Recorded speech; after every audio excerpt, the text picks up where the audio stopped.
All right, guys, so what's up? We are going to be building a vertical flat lay today for taking pictures of clothing. I know there's other videos that show this on YouTube, but we just thought we'd give our little contribution to it. And we've got behind us our giant piece of foam. This I think is 1.5 inches. They did not have the 2-inch foam, so I went with the 1.5 inches. And of course it is full size. This is a 4x8 sheet. And we're going to be cutting that down to about 6 feet in length, but leaving it at the full 4 feet width. That cost us, I think it was $41 to say, about $45 tax and all. And then we picked up some white felt at Hobby Lobby and a can of spray adhesive, Gorilla Glue. There's different ways. We may end up having to use tacks for this. I don't know, or maybe some clamps. I've seen a lot of different methods. But one that I liked that I had seen was using spray adhesive, so I'm going to try that first and hope that with it being felt that we can get it to stick. Using felt, I think it will work. I know some people choose to use a Sherpa material or maybe a fleece like a blanket, and those all seem to work very well. But we're going with the felt, the white. I wanted a white background, and hopefully it'll all work out good, and we'll take you along and show you what we do as we go. And just real quick, Hobby Lobby was $28.44. That was for the glue and the felt, and so all together we're at what, like $80? Yeah, about $80 in. So a little more than I would like to have spent. You can definitely find cheaper ways probably. Some of you may have some materials around your home that you can use to do something more makeshift, but I do a lot of clothing, and at this point I have never used a vertical flat lay, and I feel like to speed the process and to make it more efficient, I really needed to do this. I think it'll really be worth it. Yeah, I think so too. So let's get started. By the way, I'm Josh. This is my beautiful wife, Casey. I'm Bama Jaybird, so welcome to Bama Jaybird Resell. And now we'll get started. All right, so the first thing we're going to do is measure up from the bottom about 2 feet, and we're going to carry a line all the way across to make our cut and score it so that we can reduce the length down to about 6 feet. 8 feet is just too tall in most spaces. I could probably work with this in my new building, but unfortunately I'm not ready to be out there yet, so I'm going to have to work with it in the space that I have here in the house. And the ceilings being 8 foot, we've got to cut some off.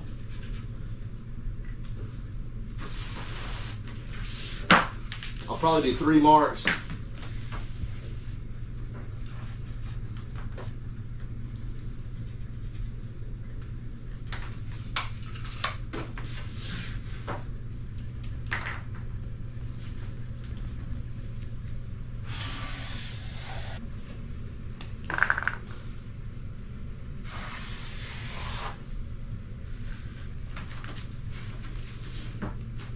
All right, so now we got our line mark. We get our utility knife. I'm going to cut from the center over and then do the same thing on the other side. I would say be careful about cutting your floor, but this knife doesn't go down deep enough to worry about cutting the floor in here. If you have a longer knife or a thinner piece of foam board, then you might want to lay something under it.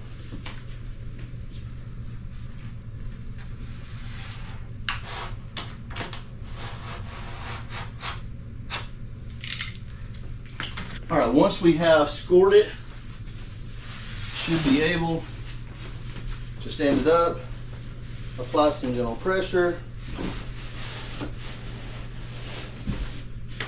I don't want to mess up and crack it somewhere I don't want it to, so I'm going to see if I can get just a little bit deeper.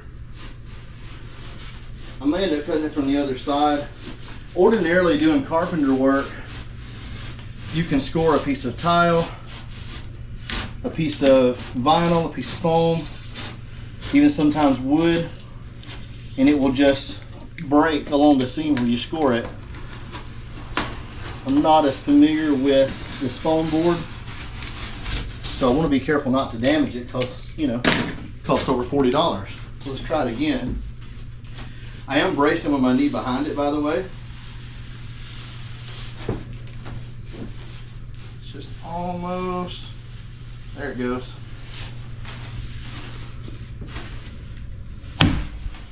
Just like that. All right. I said it's better to be careful.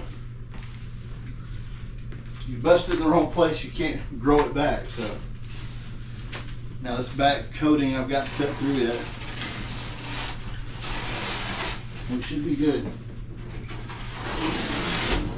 This is also how you do sheetrock. If you've ever tried to do your own sheetrock, when you're sizing it, you mark your line, run you a utility knife along the line that you marked. You're just cutting it in a piece off the end, and you put a little pressure and it'll pop right in two along the line. It's the fastest way to cut it. Probably simple for most people, but if you haven't did sheetrock, you might not know that. All right, so there we have our board cut to 6 feet in height. Now we've got to put our felt on. Next up, we're going to take the white felt and we're going to lay it out over the foam board, and once we get it in place, we'll flip it over and we're going to use the spray adhesive on the back side to try to attach it. Hopefully it'll work well. It seemed to work well for some others, so.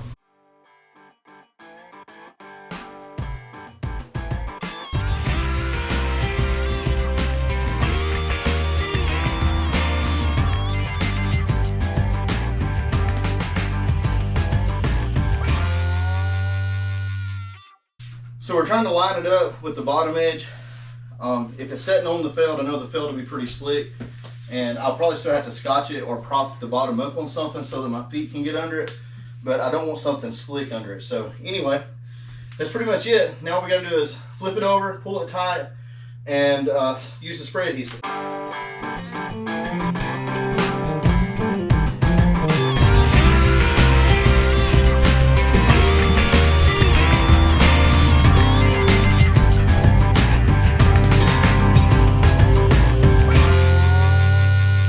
Probably need to get one side glued down first and then work to pull it snug from the other side.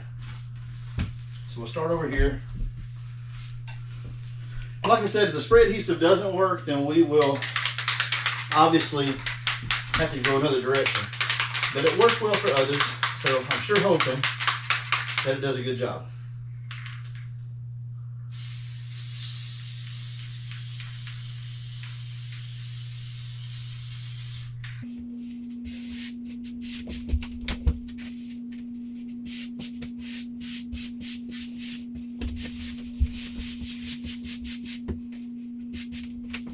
All right, can you pull it tight over there? Yeah. So it seems to be sticking. I sprayed it, might be trying to melt it. I wasn't sure what kind of glue to get, what brand. So I bought this Gorilla Glue. I bought Gorilla Glue. Good Lord, I can't say it. Gorilla Glue brand. I've used it for a lot of other things besides spray adhesive versions of it, and it's always worked well. So I was hoping it would also work well with this. Do we need to lift up and make sure? I'm saying, I'll just make sure we're good and tight. Feel good about it? Yeah. Okay. Move all this back because we got to spray the glue now.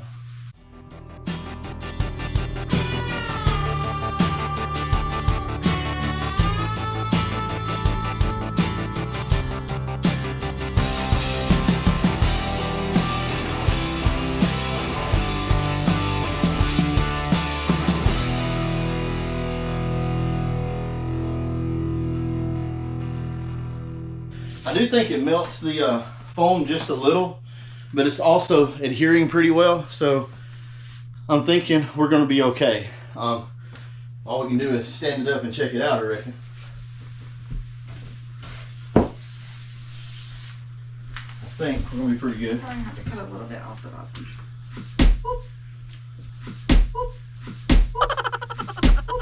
All right, so we had to work with it a little bit. We wound up taking a couple of priority mailboxes and push pins. Yeah, some push pins.